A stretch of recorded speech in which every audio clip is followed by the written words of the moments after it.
Louisville trainer Brad Cox is trying to win his second Kentucky Derby. And he hopes to do it alongside his two sons, who also happen to work in the barn with Brad Cox.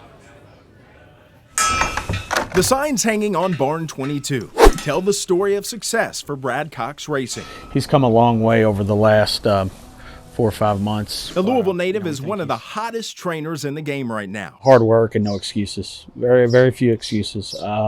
You got to get up. You got to do this every day. He's not only training Derby caliber horses. Hay in the corner and water in their buckets and make sure they look good and happy. He's also training the next generation of horsemen. He was second in Louisiana Derby to Epicenter.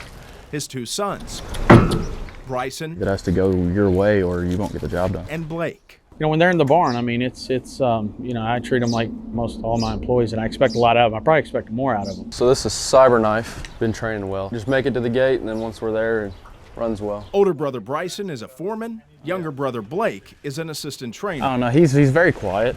You'll headbutt every once in a while, but at the end of the day, everything falls into place, and no, it's a lot of fun. Make no mistake about it. The Cox brothers didn't get a free ride. Just like their father, they earned their spot at the barn through hard work. I remember after school, a lot of days we would come back and set feed, because we would get out of school at 2:45, then you start setting feed at 3.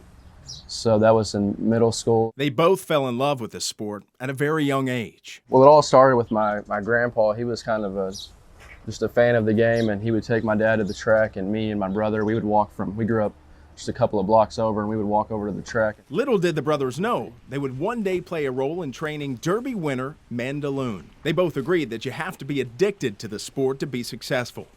They report to work every morning, dark and early, around 4 a.m. It's a whole team: grooms, hot walkers, riders, foremen, assistants, all of them, and it's a lot of hard work. It's from 4 o'clock in the morning and then till about noon, and then you go home, get some lunch, whatever, and you're back at 3. They say their boss leads by example and uses every opportunity to pass on knowledge. Don't treat all horses the same because they're all different. They have their different personalities, and different riders fit different horses, and just things like that. There's just determination to be good at something.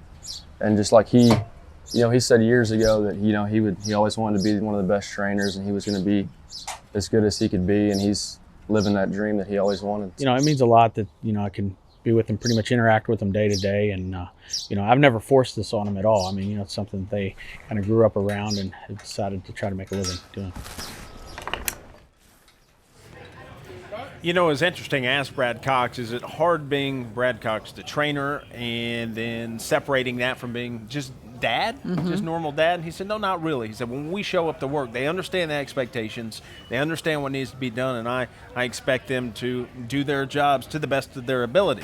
But when we're done at the office, in the barn, he goes, we go play golf. We relax. We're dad. We talk about things outside of horse racing and life and whatnot. And what a great opportunity, though, for that whole family. I mean, I think a lot of dads would love to be able to do that, to be able to work with their children and then go play golf and have that relationship, and that's really neat. Well, I asked both sons, I said, does he take time to show you things and walk you through certain things? If a horse may not be performing, what are you looking for? They said, absolutely. He always says, boys, come over here, let me show you something. And he takes those teaching moments and makes every opportunity out of it. What you're saying is we're going to see the Cox family succeeding in racing for a long time. They're going to be around for a little while. Yeah. Yes, absolutely.